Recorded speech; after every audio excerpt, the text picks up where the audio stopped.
नमस्कार दोस्तों, मैं हूं रंजीत साक और आप देख रहे हैं यूपी अपडेट 24/7 यूपी की A to Z खबर दिन भर। जैसा कि आप सभी को पता है, आज संविधान दिवस है। आज ही के दिन हमारे बहुत सारे सामाजिक लोगों ने एकजुट होकर और सबसे बड़ा योगदान बाबा साहब भीमराव अम्बेडकर का रहा है।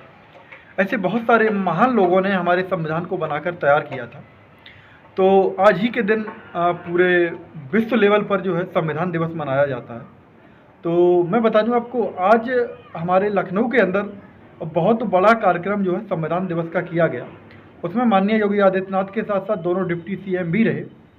और जिस तरीके से उत्तर प्रदेश के डिप्टी सीएम केशव प्रसाद मौर्य ने कहा है कि हर घर संविधान बहुत ज़रूरी है, जिस तरीके से आप सभी ने गणतंत्र दिवस पर कहीं ना कहीं जो है हर घर तिरंगा लगाया था, उसी तरीके से हर घर पंचशील बहुत ज़्यादा ज़रूरी है। तो आइए हम सुनाते हैं आपको डिप्टी सीएम केशव प्रसाद मौर्य को। अभी आजादी के अमृत काल में हम लोगों ने हर घर तिरंगा का कार्यक्रम चलाया था और शायद ही कोई ऐसा परिवार रहा होगा जिस घर में तिरंगा ना फहराया। अब वह समय आ गया है जब हमें यह संकल्प लेकर के इस विषय को आगे बढ़ाने की दृष्टि से चिंतन मंथन करते हुए जिस प्रकार से हमारे घरों में हमारे धर्म ग्रंथ के रूप में, चाहे श्रीमद् भगवद गीता हो, चाहे श्री रामचरितमानस हो, चाहे अन्य धर्मावलंबी अपने धार्मिक पुस्तकें रखते हैं, उसी प्रकार से हमारा जो राष्ट्र धर्म है, उस राष्ट्र धर्म के क्रम में हर घर में संविधान की किताब भी होनी चाहिए। आज यह संकल्प इसलिए लेना जरूरी हो गया है।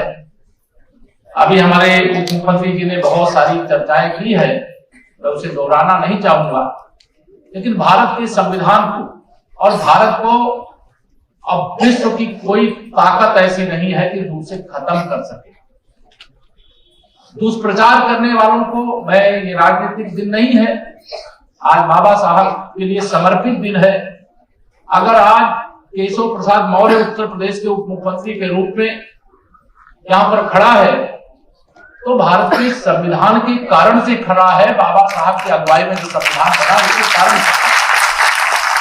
अगर आज लोकसभा हो, विधानसभा हो, राज्यसभा हो, सब जगह जिन्हें आरक्षित श्रेणी का माना जाता है, चाहे वो आदिवासी हो, चाहे वह अनुसूचित जाति के हो, चाहे वह पिछड़ी जाति के हो, चाहे विशेष तौर से हमारी मातृशक्ति, सबको सभी क्षेत्रों में अगर आज हिस्सेदारी मिल रही है तो भारत के संविधान निर्माता बाबा साहब भीमराव अम्बेडकर जी के द्वारा 26 नवंबर जब हम मनाते हैं तो उसको ध्यान में भी रखना चाहिए।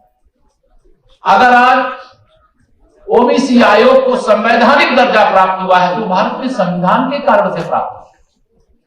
अगर महिलाओं को 33% आरक्षण देश की संसद ने लागू करने का काम किया है तो बाबा साहब ने जो संविधान में अपनी भावना प्रकट की थी उसको देश की पूर्ति करने का काम।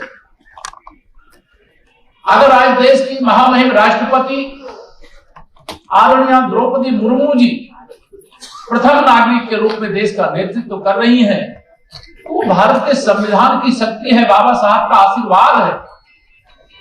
और किस प्रकार से संविधान, मूल संविधान की जो प्रति है, जब आप देखोगे उसमें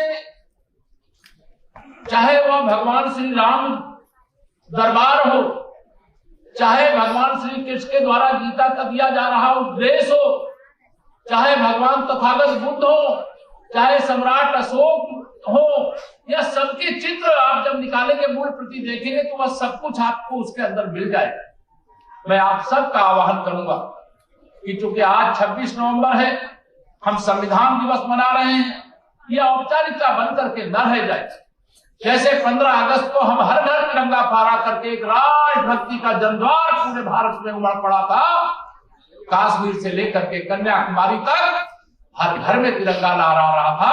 अब वह समय आ गया है, हर घर में बाबा साहब का संविधान होना चाहिए, उसके अध्ययन होना चाहिए। जैसे हम श्री रामचरितमानस के हो, श्रीमद् भगवद गीता के हो, चौपाइयों और श्लोकों को याद रखते हैं। बहुत सारी संविधान की धाराएं, अनुच्छेद, इसके अंतर्गत क्या अधिकार हमें प्राप्त है और हमारे कर्तव्य क्या है, यह सब समझने का, जानने का समय आ गया है। और सबसे बड़ी बात यह है, भारतीय जनता पार्टी की डबल इंजन की सरकार, दोनों ने मिलकर के आज अगर कोई ना ही पढ़ने की ठान ले तो अलग बात है, लेकिन अगर कोई बच्चा बेटा बेटी पढ़ना चाहते हैं तो गरीबी और अमीरी के कारण से पढ़ाई से वो वंचित नहीं रह सकता है, वह आगे बढ़ने से नहीं रुक सकता है। इसलिए हर घर में ऐसे शिक्षा पाने वाले हमारे बच्चे हैं। जैसे हम सब चीजें मतलब धार्मिक ग्रंथ पढ़ते हैं, वैसे कुछ दिन एक पन्ने पढ़ेंगे यार, क्या किस अनुच्छेद में क्या सुविधाएं हैं और क्या हमारे कर्तव्य है, हमें क्या करना है देश के लिए, क्या करना है समाज के लिए। यह सारे विषय जब आप अपने घर में संविधान की प्रति ला करके रखेंगे और उसका अध्ययन करेंगे, सब याद होगा।